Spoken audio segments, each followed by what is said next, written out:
Hello বন্ধুরা, কেমন আছে সবাই? সবাইকে অনেক অনেক ভালোবাসেন। তো দেখো, আমি স্নান করে সবে আসলাম। তো আমি এখন পরছি শাড়ি। তো এখন শাড়ি পরলাম। আজকে স্নান করে শাড়ি পরে নিয়েছি। তো কি বলবো, এতটা খারাপ লাগছিল, যার জন্য আজকে সকাল সকাল স্নান করে নিয়েছি। একটু আগে আমি কাজ করছিলাম, ঠিক আছে? কি কাজ করছিলাম আমি নিজেও জানি না।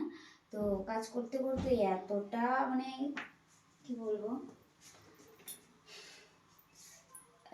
ওই হচ্ছে আমাদের উঠোনেতেই ছিলাম, তখন এইখানটাতে হয়তো এত ব্যথা দেখাতে পারছি না, পিছন দিকে যেহেতু দেখাচ্ছি, এই যে এইখানটাতে, ঠিক আছে? এইখানটাতে এমন একটা কাঠ পিঁপড়ে আমাকে কামড় দিয়েছে, পুরো এই সাইডটা পুরো আমার ফুলে গেছে, এইখান দিয়ে পিছন দিক দিয়ে, সাইড না পিছন দিক দিয়ে এত ব্যথা, অসহ্য যন্ত্রণা। আমার কাঠ পিঁপড়ে কামড়ে পাগল হয়ে যায়। ওই বাবা, এখন ভিতরে কোনো এরকম এরকম করছে। তো এত খারাপ লাগছিল, তা ভাবছিলাম যে একটু দেরি করে, আজকে রবিবার দিন, তো সানডে স্পেশাল বাজার হবে, স্পেশাল কিছু হবে, সেটা ভেবে আজকে ধীরে সুস্থে কাজ করতাম। তো এমন কিছু ঘটনা ঘটে গেল, আমি বুঝতেই পারলাম না। ভেবেছিলাম স্পেশাল কিছু হবে বাড়িতে, আর কি মেনুটা অন্য কিছু না, চিকেন হবে, তার সঙ্গে অন্য স্পেশালি কিছু একটা ভাবছিলাম করবো। তো এখন সেটা বলে আর লাভ নেই। তো এত খারাপ লাগছে, এখন আর মন বলছে না যে আমার কী বলতো, কাঠপিঁপড়ে কামড় দিলে প্রচণ্ড কষ্ট হয়।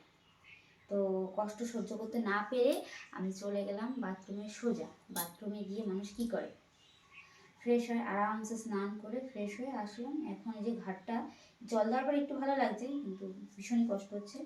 তো যাই হোক, এখন মাখবো হচ্ছে ক্রিম। এখন গরম পড়ে গেছে, এবার না মাখলেও হয় না, এবার না মাখলেও ভালো লাগে না। তো এটাই হলো মেন সমস্যা। হালকা বেশি মাখবো না, বেশি মাখলে আবার চিপচিপে হয়ে যায়।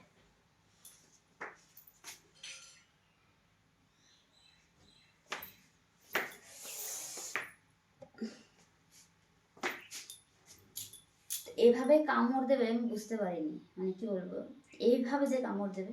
তো এখন ফ্রেশ হয়ে গেছি, এখন পুজো করব, তারপরে রান্না করব। চলো, আমি আজকে কি রান্না করছি তোমাদের দেখাবো। জানি না, আজকে যতটা স্পেশাল ভেবেছিলাম তার থেকেও স্পেশাল ভালো। আজকে হবে স্পেশাল খাবার, খারাপ। তারপর রেডিমেড খাবার দাবার হবে আজকে। তো কী করবো আর বলো, ভগবান সাথ দিল না আমার সঙ্গে, যার জন্য আমার এই অবস্থা। হয়তো আমাকে দেখে এখন মনে হচ্ছে না, কিন্তু আমার হচ্ছে ইসের মধ্যে, এই ঘাড়ের এইখানটাতে যা যন্ত্রণা করছে সেটা আমি বুঝতে পারছি, প্রচণ্ড কষ্ট হচ্ছে। চুলটাও দেখুন ভালো করে আমি আঁচড়াই না, স্নান করে এসে জাস্ট এইটুকু সামনেটুকু না আঁচড়ালে নয়, এটুকু আছে রেখে দেবো, আর তার থেকেটুকু কোনো এক সময় সময় পেলে হয়তো আঁচড়ালাম।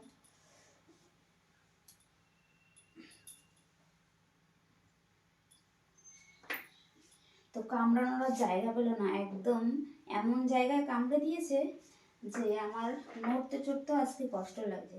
তোমরা বলো, এরকম জায়গায় কেউ কামড়ায়? হ্যাঁ, কষ্ট হয় না আমার? বুঝলো না ব্যাপারটা। তো চলো, আমি এখন রেডি রেডি বলতে স্নান করে কাজ করে ফ্রেশ হয়ে এখন যাব পুজো দেবো, রান্না করব। তো তোমাদের সঙ্গে হালকা কিছু শেয়ার করব। চলো, রান্নাঘরে গিয়ে একবারে দেখা হবে। এখন পুজোটা করে নিই, তারপরে রান্নাঘরে গিয়ে তোমাদের সঙ্গে দেখা হবে। চলো, বুঝেছো, রান্নাঘরে গিয়ে দেখা করছি আবার।